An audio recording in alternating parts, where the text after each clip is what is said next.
I'm Steve, and this is CC Garage. What's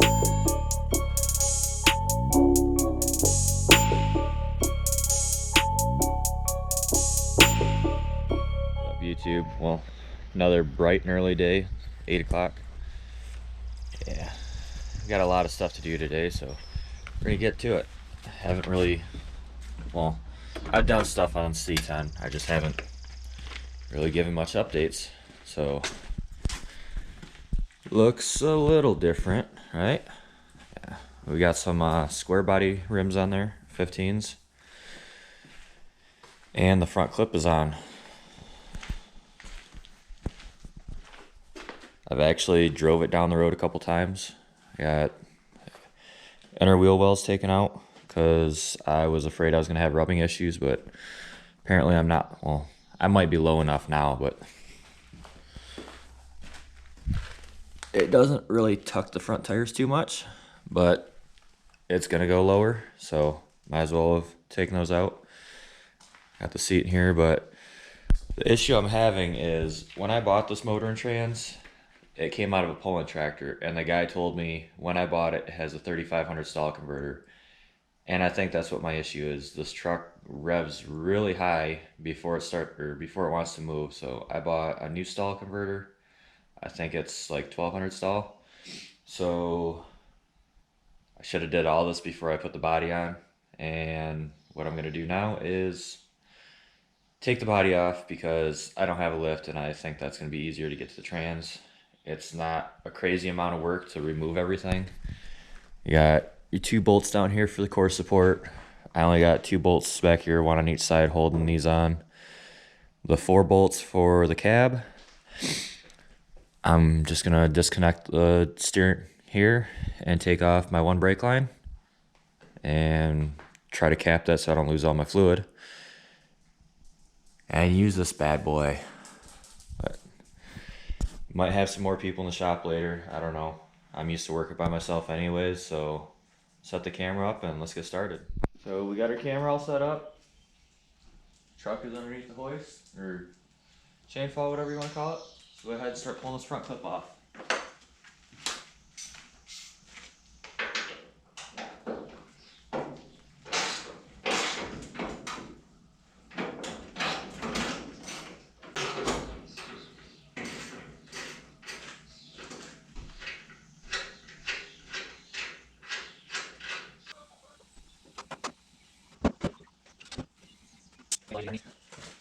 Faster than the jack too, and quieter.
Okay, so for plugging the line, I got the cap that came with the master cylinder to bleed it, and then I found a wire nut that screws on there, so that should keep all the fluid in.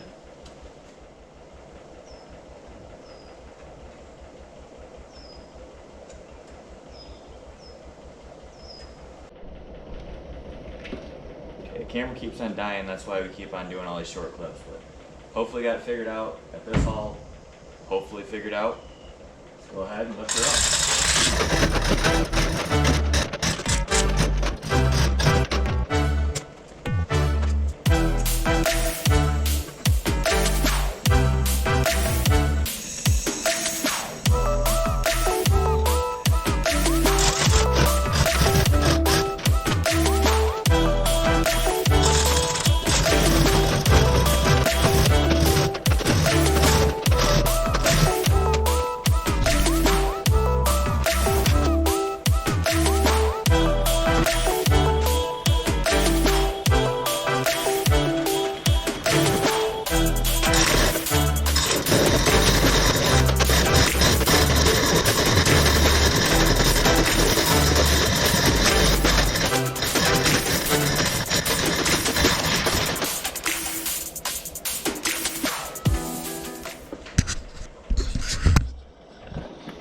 So got the cab off again for I don't know how manyth time. Just make it a lot easier to get to this transmission because I do not have a lift. So we're gonna go ahead and I don't know yet.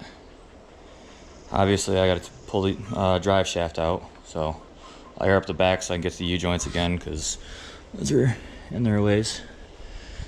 But pull that off. Pull the bottom bolts out.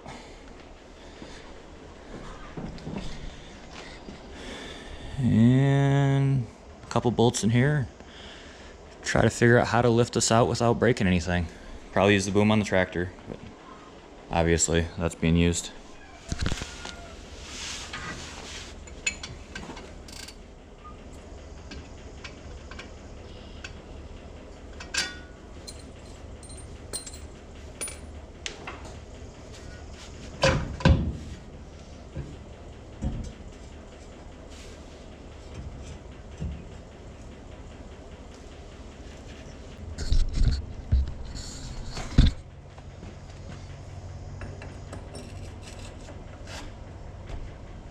That way we don't leak out any fluid. And we got chain fall. We're using that for the cab right now. I don't feel like putting the cab on rollers. We're just gonna push this outside, and I got the tractor out there waiting. You can't see it, but tractor's out there waiting. I'm gonna take it out there, put a strap on these two ears. There's one on each side on this, and should be able to just unbolt it, pick it up. Could go good, could go bad. Definitely not OSHA approved. So I just removed the bolts for the access cover. So we got that out of the way. Now, you can come under here and unbolt the torque converter. I already got one bolt out. I'm using a flathead screwdriver between the starter and the bell housing. And that is how we're turning the flywheel so we can get to the next bolt. Kind of a long process.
Oops.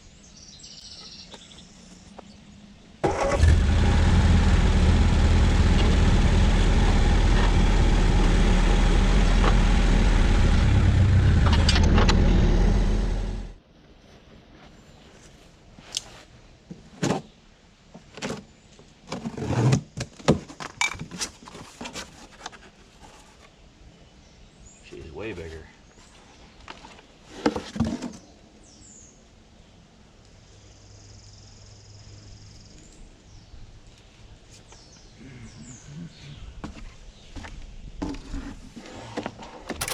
Didn't get it done like we wanted to. Turns out the converter I bought is too big.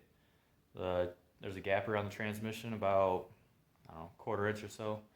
So I took that one back and I got a new one ordered. That'll be here in a couple days. And then hopefully we can finish this project on the next episode. So if you watched this far, thank you. Like, comment, share, subscribe. See you in the next one.